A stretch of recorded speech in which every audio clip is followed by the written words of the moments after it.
Pessoal, boa tarde, boa noite. Bem-vindos a mais uma aula de empreendedorismo, onde nós vamos falar sobre fontes de financiamento que são muito importantes, tá? Dentro da ideia de nós construirmos um plano de negócios, porque lá no plano de negócios vocês vão precisar escrever qual é a fonte de recursos. É fonte de recursos? Qual é a fonte de recursos que vocês vão utilizar? De onde vocês vão tirar dinheiro? Vai ser capital próprio? Vai ser capital de terceiros? Vai ser um investidor anjo?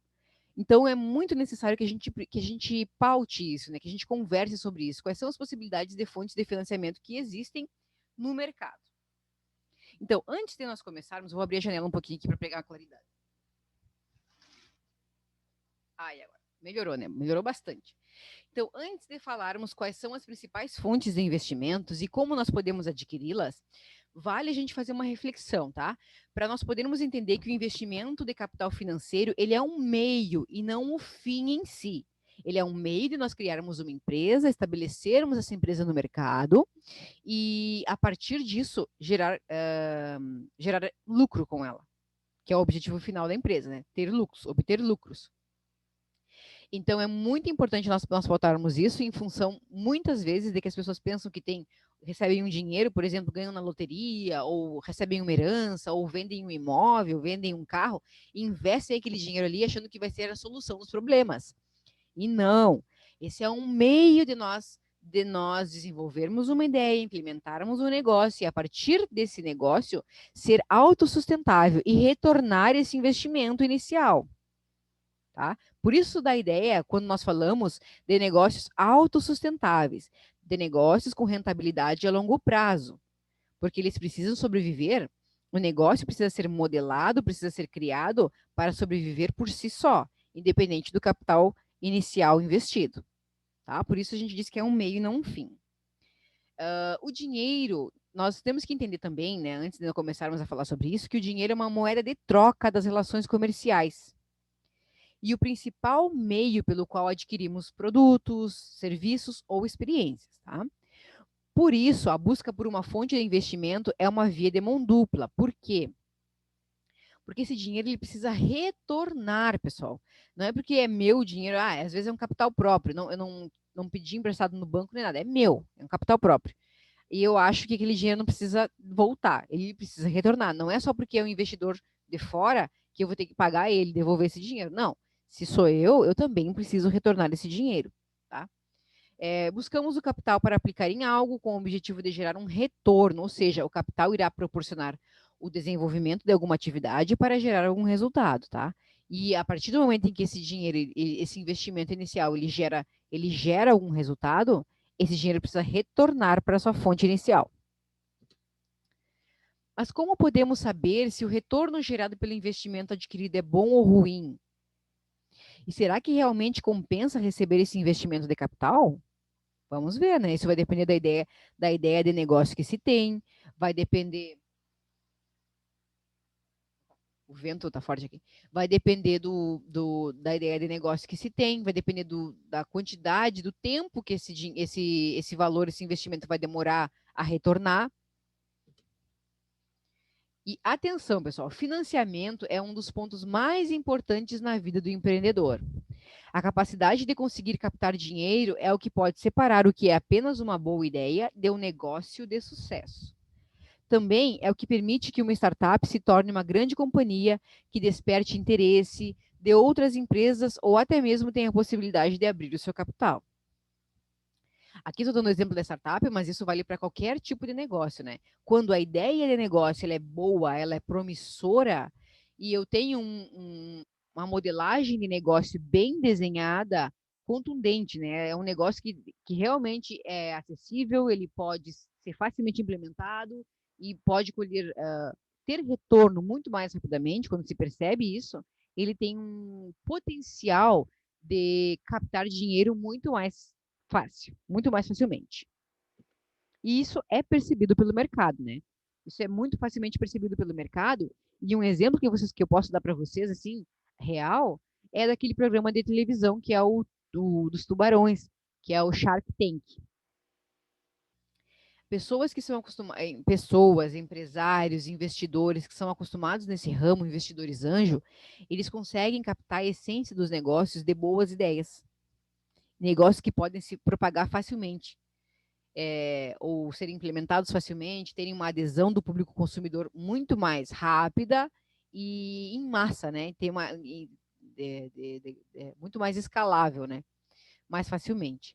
Então, as principais fontes de investimentos de capital podem ser divididas em 4 grupos, que são eles: fontes para a fase inicial do negócio, ou seja, no momento em que ele está ainda se desenvolvendo, né, está na casca ainda, está só no campo das ideias, e isso ocorre normalmente para startups. Fontes de capital próprio, que nós chamamos de bootstrapping, ou fontes de capital subsidiado, que vai ser o quê? Subsidiado por terceiros, ou por uma operação da empresa, né? Fontes com participação societária, normalmente, ou são fundos ou estratégicos, e as fontes com capital oneroso, que são normalmente, o que é capital oneroso? Né? Quando a gente toma dinheiro emprestado e precisa pagar juros sobre esse valor, sobre o valor em si e sobre o tempo que eu demoro para pagar, para repor esse investimento, que normalmente são entendidos como empréstimos ou financiamentos com bancos. Então, principais fontes de investimentos para a fase inicial de um negócio, que foi o que a gente viu ali. A primeira delas é o seed capital. Então, o que em língua portuguesa é chamado de capital semente. Em inglês é seed capital, ele tem como base em seu nome uma ideia de, no estágio inicial, que planta uma semente para permitir que a pequena empresa cresça. Esta é a primeira rodada de capital para um negócio de startup, normalmente, tá? E nesse caso, o empresário deve estar comprometido e entusiasmado a buscar dinheiro semente. A busca de dinheiro semente, uma vez que o mesmo tem pouco mais para atrair investidores. O que é a essência do seed capital, tá? É um valor específico para iniciar, para desenvolver a ideia. E isso normalmente nós vamos utilizar para empresas, para ideias de negócio que estão incubadas, em incubadoras tecnológicas ou parques tecnológicos, tá? Ou então startups que normalmente demoram. Por que mais é voltado para startup? Porque a startup ela demora normalmente um tempo para desenvolver ideias, desenvolver softwares, aplicativos. Então, ela precisa de um tempo de amadurecimento até dar certo, até realmente criar um negócio e poder vender esse negócio ou valorizar a sua empresa. Então, precisa, né? Até eu conseguir ter a ideia, desenvolver a ideia e vendê-la, eu tenho um período de tempo, um lapso de tempo, onde eu preciso de investimento, preciso de capital para manter a empresa. E esse capital é o que nós chamamos de seed capital, capital semente, tá? Para desenvolver, para que a empresa possa ter tempo de desenvolver as suas ideias. O que mais? Os slides estão lá, vocês podem depois ler com calma, direitinho, cada um deles, tá? Também nós temos as aceleradoras de negócio, que são as incubadoras. As aceleradoras, elas recrutam e selecionam empresas em fase inicial, que seriam ali, né, que estariam naquela etapa do seed capital, em fase inicial, e orientam essas empresas para o crescimento. Além de recurso financeiro, elas também oferecem educação e mentoria. Isso vai depender do modelo de incubadora, se ela é pública, se ela é privada, vai depender também, nós temos diversos modelos de incubadoras, né? As incubadoras, por exemplo, de universidades. O que acontece na incubadora? Por exemplo, eu tenho uma ideia de um negócio, tá? Mas por exemplo, eu quero criar um produto, eu quero criar um chip que pode ser introduzido no celular ou em computadores. Estou tendo uma ideia aqui, tá, pessoal? Só um exemplo. Que ele é capaz de fazer uma leitura dos meus dados, de tudo que eu processo no meu computador, e então conduzir alguns processos dentro do meu no sistema da internet, fazer leituras e trazer informações que eu preciso. É uma ideia, tá? De um chip que tem uma funcionalidade específica que até então ninguém inventou, tá? Digamos assim. Eu nem saberia, né? Não entendo muito disso, mas estou dando um exemplo, tá? De algo que é super inovador e que ainda não tem no mercado. Só que eu sou administradora, essa é a minha formação. Eu não entendo de chips, eu não entendo de lógica de programação em algoritmos, nem de ciência de dados. Eu não entendo de inteligência artificial, porque eu vou precisar entender disso. Qual é a função da incubadora? Mas eu tenho a ideia. A ideia é minha. Como chegar lá, eu preciso de ajuda. E o papel da incubadora é justamente esse. é reunir profissionais capacitados que entendam, né, de todo o processo que precisa ser desenvolvido, seja ele um físico, seja ele um engenheiro, seja ele um arquiteto, seja ele um médico, tudo vai depender do que está sendo, do objeto que está sendo, que deve ser desenvolvido, né? Então eles fazem isso, eles reúnem os profissionais, então esse grupo de pessoas, ele vai desenvolver a ideia da maneira mais correta possível para desenvolver o produto ou a tecnologia, ou enfim, o que for, né? Então, as aceleradoras, elas fazem isso. Além de recurso financeiro, elas também podem oferecer educação e mentoria. As startups entram nas aceleradoras por um período de tempo fixo. O processo de aceleração é de educação intensa, rápida e imersiva, destinada a acelerar o ciclo de vida das novas empresas inovadoras, reduzindo dessa forma anos de aprendizado para poucos meses. Então, o desenvolvimento de algum produto ou serviço, enfim, que demoraria anos em função do conhecimento tácito, né, que é a experiência, o conhecimento empírico, ou o próprio conhecimento explícito mesmo, da falta desse conhecimento, é reduzido, porque eu tenho lá profissionais que já têm experiência na área e que vão me ajudar a desenvolver a minha ideia. Então, essa é uma forma também de fontes de recursos, incubar a ideia de negócio para que ele possa ter, além de recursos, outras questões como educação e mentoria, que são muito importantes na hora de elaborar um negócio. Muitas pessoas, muitas vezes, têm o dinheiro e têm a ideia, mas não sabem como operacionalizar. Então, o ideal é incubar esse negócio, porque lá eles vão dar, além de suporte para a criação da empresa, vão dar mentoria, vão formar esse profissional, esse empreendedor, para gerir o negócio da maneira mais eficiente possível. Também, como principais fontes de investimento de capital próprio, que é o bootstrapping ou subsidiado, né, por terceiros, vamos ver quais são os tipos de capital de fontes de investimento. Nós temos o capital próprio, que é o bootstrapping, que é recursos próprios do empresário, tá? O bootstrapping vem da expressão em inglês apertar a fivela das botas. O capital próprio, ele consiste em um conjunto de relações estratégicas para iniciar um negócio sem utilizar um capital oneroso, ou seja, sem ajuda financeira externa. Oneroso é quando a gente toma dinheiro emprestado e depois tem que pagar de volta e ainda por cima os juros, né? Então, exemplo, né, de capital próprio: finanças pessoais, subsídios ou até mesmo das receitas operacionais da própria empresa. Então, eu tenho uma empresa e ela gera receitas operacionais, ela gera lucro ali lá no final do período, eu tenho um lucro. Então, eu posso utilizar uma parte desse dinheiro, que é o meu lucro, que eu mesmo estou fabricando esse dinheiro, para investir ou em um novo negócio, ou para investir em um novo projeto dentro da minha empresa. De qualquer maneira, ele sempre vai ser capital próprio. Certo, pessoal? Esse é o mais fácil, né? Tomara todo mundo tivesse capital próprio, não tivesse que tirar dinheiro emprestado. Depois eu tenho o FFF ou 3Fs, tá? Que é Family, Friends and Fools. Que é familiares, amigos e tolos. Será que é isso mesmo, tolos, a tradução? Deixa eu ver aqui.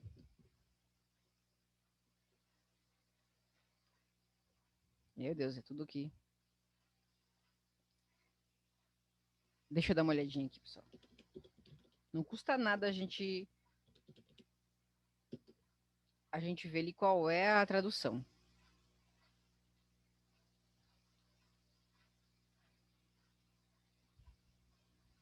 No Google, bem rapidinho.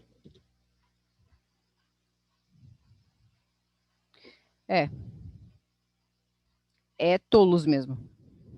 Fools é tolos. Tolo, de mentiroso, tolo, é tolo. A tradução ali é tolo mesmo. É familiares, amigos e tolos, né? Na verdade, né? Para emprestar dinheiro, deve ser isso. Ao lançar uma ideia, os familiares, amigos e os tolos são as pessoas a quem conversamos primeiro. Menos de 1% das startups aumentam o capital de risco para que os 3F sejam importantes. Confiar em amigos que estão dispostos a investir em você e em sua família e que se sentem obrigados a investir em você é uma ótima maneira de começar, porque aí tu não tem dinheiro, mas tu também não quer já começar um negócio com dívida. Se começa um negócio com capital de terceiros, já começa com dívida. Então, o ideal, se possível, tiver familiares ou amigos ou alguém que seja capaz de investir, né, sem ter o conhecimento necessário, ou, enfim, aí, por isso ele fala tolos, né?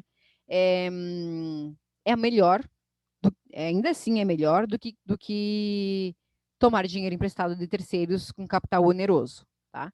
Muitos empresários abordam sua família, amigos e colegas para ganhar dinheiro depois de esgotar suas próprias finanças. Uma vez que esses investidores conhecem o empresário, eles são mais propensos a assumir o risco de financiar um novo empreendimento do que fontes de financiamento tradicionais, como, por exemplo, bancos ou empresas de capital de risco, tá? Também é uma forma, né? Pedir dinheiro emprestado para a família, ou amigos, ou tolos. Também nós temos ali o capital subsidiado, que é subvenção. O que é isso? São fontes de recurso que disponibilizam capital ao empresário e que não têm o compromisso de devolver no futuro, oferecendo algo em troca para a sociedade. O empresário tem o compromisso de realizar o projeto e atingir os objetivos previamente acordados. Principais fontes de subsídio são fundações de grandes causas específicas, governos, fundos soberanos, agências federais ou estaduais, ONGs. Normalmente vai ser um dinheiro um dinheiro a fundo perdido, né, que não vou precisar devolver, ou alguma sociedade que venha a ser estabelecida em que eu não vou precisar devolver esse dinheiro, mas eu preciso dar algum tipo de retorno, né? Seja em ações, enfim, para essa pessoa ou instituição que investiu.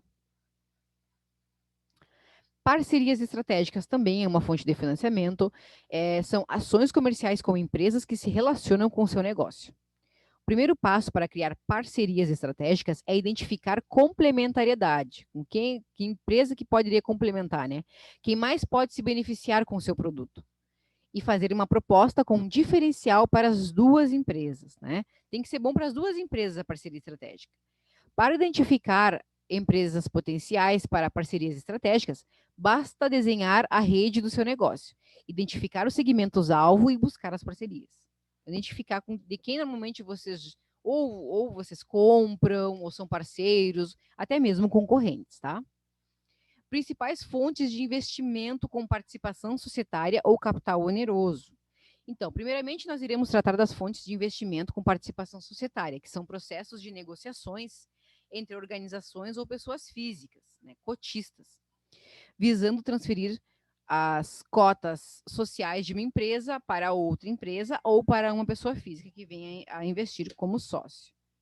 Para melhor entendimento, podemos dividir esses investidores em dois grandes grupos, que são o investidor estratégico e o investidor financeiro. Então, vamos ver aqui qual é a forma, qual é a definição de investidor estratégico. Quando um comprador opera no mesmo segmento da vendedora de ações, né, e tem interesse operacional na empresa com o intuito de manter o investimento a longo prazo. Então, esse investidor ele será um investidor estratégico.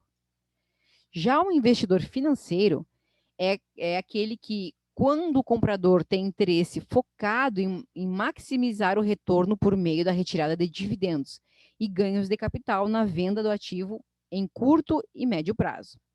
Para os investidores financeiros, existe uma dinâmica que retroalimenta o sistema, mantendo-o perene. Então, nós temos dois tipos ali de investidores: o estratégico, que ele tem interesse no retorno de capital a longo prazo, no próprio funcionamento da empresa mesmo. Então, esse é o investidor estratégico. Já o financeiro é aquele que compra as ações da empresa, já com o interesse de vendê-las no momento em que as ações estiverem mais valorizadas. Então, ele não tem um investimento específico na empresa ou no segmento em si, e sim nas ações puramente, tá? E na valorização dessas ações para a posterior venda. Os principais atrativos de um negócio para os fundos de investimento. Então, seriam as pessoas, né, o empresário e a equipe, a solução como proposta de valor consistente, preencher lacunas de mercado, grande e rápido potencial de crescimento, modelo de negócio inovador, bons resultados financeiros, que é receita recorrente, o ROI, o lucro e o caixa, A diminuição dos riscos, né? Baixo risco, né? Não, exemplo, não haver informalidades, fragilidade a regulamentações. E aí, regulamentações nós podemos entender como situações políticas e legais, tá? Em que aquele negócio ele precisa se enquadrar, por exemplo, plano de prevenção de incêndio, alvarás, questões de, de legislação ambiental, inclusive, que é obrigatório que as empresas tenham. Então, tudo isso, né? Quanto mais isso estiver regulamentado e organizado, menor são os riscos para a empresa. E isso são fatores que se tornam, garantem a atratividade do negócio para fins de investimento. E também boas e atrativas alternativas de saída de negócio, né? Enfim, de como é que eu posso fazer para, se são boas e atrativas as possibilidades que eu tenho de ingressar nesse mercado e sair dele também, mas sem ter prejuízo. O que os fundos de investimento podem trazer de benefícios para a empresa investida? Então, podem trazer recurso financeiro, que é o principal objetivo, né, da nossa aula de hoje. Gestão também, porque normalmente os fundos de investimento eles vão ter se não uma equipe, pessoas que ajudam a fazer a gestão desse negócio para que ele tenha rentabilidade. Governança, também profissionais capacitados, estratégia empresarial e rede de contatos, principalmente. Vejam, muitas vezes aquele exemplo que eu dei, né, não sei se foi nessa aula que eu dei, o exemplo daquele programa de televisão dos tubarões, Shark Tank. Muitas vezes as empresas que vão ali, elas não conseguem nenhum investimento por parte dos tubarões. Mas só o fato delas irem até o programa e divulgarem o seu empreendimento já faz com que possa despertar o interesse de outras pessoas. E isso é muito interessante. Mas também é interessante quando as empresas elas vão ao programa e conseguem a fonte de recursos que elas gostariam, né? Conseguem o investimento. Só que se vocês, para quem assiste, eu assisto bastante aquele programa. Para quem assiste assim mais alguns episódios, vocês conseguem notar que muitas vezes o que as empresas querem não é recurso financeiro. Elas querem é o tubarão, é a participação do tubarão na empresa delas. Mesmo que não tivesse recursos, elas querem aquela pessoa ali. Por quê? Porque ela tem rede de contatos, que vai fazer com que o negócio se expanda e possa ter capacidade de conquistar outras fontes de investimento, que não propriamente aquela ali do programa. Vai conseguir fazer, muitas vezes, criar canais de distribuição do seu produto. Vai conseguir criar uma relação com fornecedores, de repente, muito mais, com um custo muito menor do que elas teriam se fosse somente a empresa em si. Então, a rede de contatos é fundamental para não só para a questão do desenvolvimento da empresa, né, de investimentos, mas também para a relação dessa empresa com o mercado em si. Depois nós temos também os principais tipos de investidores, tá? Que não são empresas, nem nada, são mais pessoas mesmo. Investidor anjo, que é o Angel Money. Esta modalidade de fonte de financiamento possui uma regra específica, né? Tem uma legislação, inclusive, que embasa essa fonte de financiamento, tá? E normalmente essas pessoas elas investem em pequenas startups ou em empresários.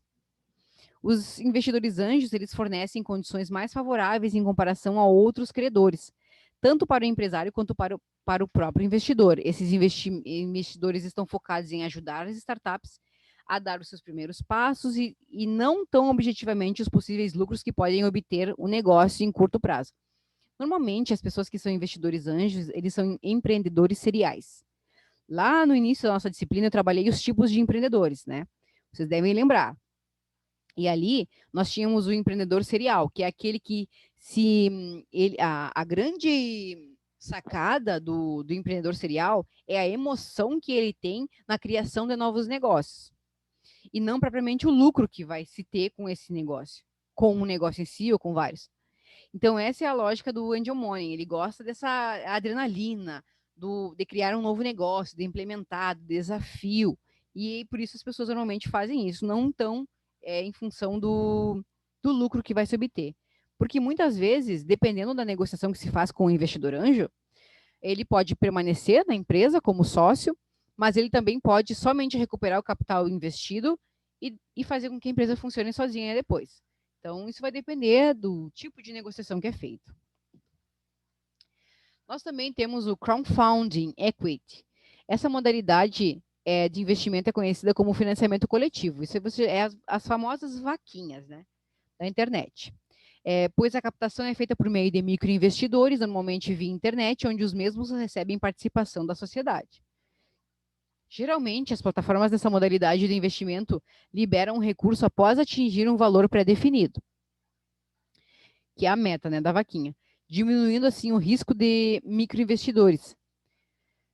Esse financiamento coletivo também pode praticar outras modalidades de investimento, como, por exemplo, em ONGs, também filantropia, cultura, caridade, pequenos negócios, ativismo, enfim, vários exemplos de crowdfunding que nós temos visto hoje em dia, né?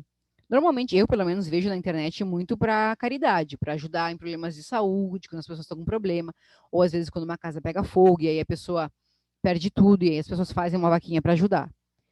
Para montar negócios, eu tenho um exemplo. Tem um programa na Band que é o MasterChef. Teve um vencedor, eu não lembro o nome dele agora, mas teve um vencedor, uns 2, 3 anos atrás, ele venceu o programa, que acho que ganha um valor, né, no programa, além do prêmio em si, né, ganha, o troféu ganha um prêmio em dinheiro. Ganha um curso também na Le Cordon Bleu, uma escola de culinária. E ele fez uma vaquinha, junto com uma outra moça que ela é influencer digital influencer, uma coisa assim. E aí eles fizeram uma vaquinha e até foi super mal entendido, assim, a ideia deles, que como que ele ganhou dinheiro no programa e ainda assim estava pedindo ajuda. Mas, na verdade, eles queriam realmente montar um negócio que fosse nesse sentido do crowdfunding, né? E não foi muito bem interpretado pela comunidade em geral. Daí, em seguida, eles cancelaram. Mas é uma modalidade também de fontes de financiamento. É que muitas vezes as pessoas não estão preparadas para isso, né? Eu digo comunidade em geral, mas é uma possibilidade real, ela existe. Depois nós temos o Corporate Venture, que é uma modalidade de investimento especial de capital de risco, em que as empresas não financeiras investem em empresas-alvo, como startups ou negócios com tecnologia agregada. Nesse caso, o foco é a inovação, mas as empresas também olham para o retorno sobre o investimento, ou seja, perseguem objetivos estratégicos no desenvolvimento das tecnologias ou campos comerciais novos, além de complementares para aqueles em que a empresa já é ativa. O modelo apoia as empresas investidoras a atingirem seus objetivos estratégicos de dentro para fora, sem vícios, que a gente chama de Open Innovation, inovação aberta, né? É a possibilidade das empresas criarem novas tecnologias, ampliarem as suas possibilidades de mercado, e então é basicamente isso, certo? Esse é o Corporate Venture. Vamos ver se tem mais alguma coisa interessante para falar ali. Basicamente isso. Os objetivos das empresas-alvo compreendem o acesso ao financiamento adicional, bem como o fortalecimento dos canais de pesquisa e desenvolvimento, ou marketing e distribuição. Vai depender do foco da empresa mesmo, certo? Depois, o Venture Capital. O que é o Venture Capital? Modalidade de fonte de capital de risco, em que os investidores oferecem às empresas iniciantes e às pequenas empresas que acreditam ter potencial de crescimento a médio e longo prazo. O capital de risco geralmente vem de investidores, bancos de investimentos e outras instituições financeiras. No entanto, como mencionado acima, esse tipo de investidor poderá agregar não apenas financeiramente, mas em gestão, governança, estratégias, bem como eu comentei ali com o investidor anjo, né? Embora possa ser arriscado para os investidores que colocam seu capital nesse tipo de fundo, o potencial de retornos é acima da média, é um retorno atraente, né, para essas pessoas. Por isso, ele é um capital de risco, né? Pode ser que tenha retorno ou não. Mas quando tem retorno, ele é acima da média. Então, normalmente, nesse tipo de investimento, a participação no fundo é minoritária. Depois nós temos o Private Equity, que é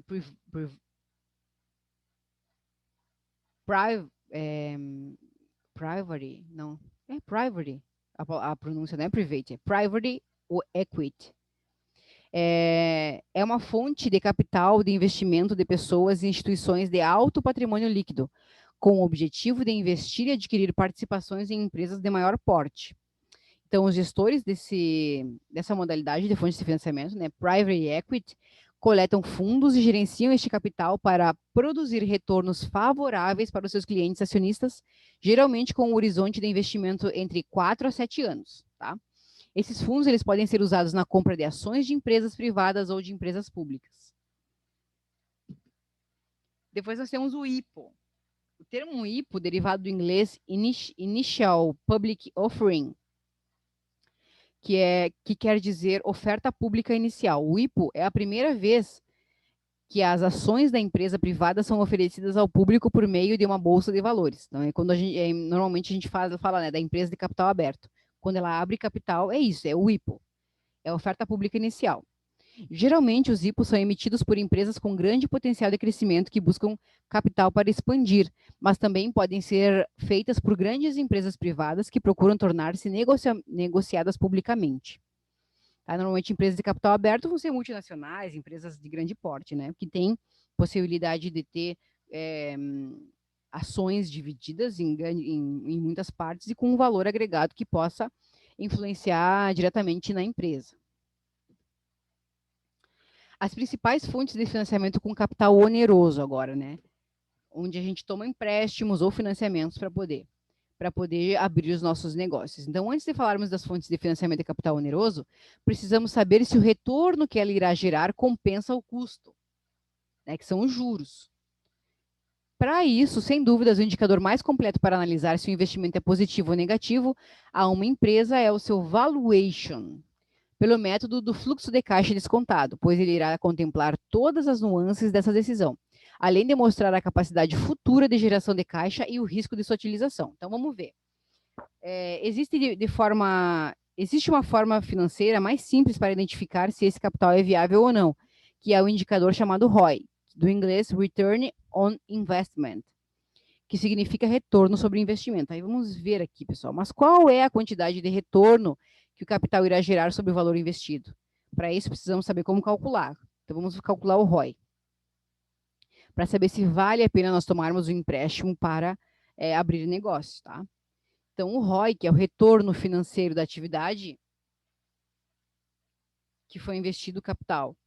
Nós fazemos o seguinte, o cálculo é o retorno financeiro da atividade que foi investido o capital, dividido pelo capital investido, pelo capital total investido.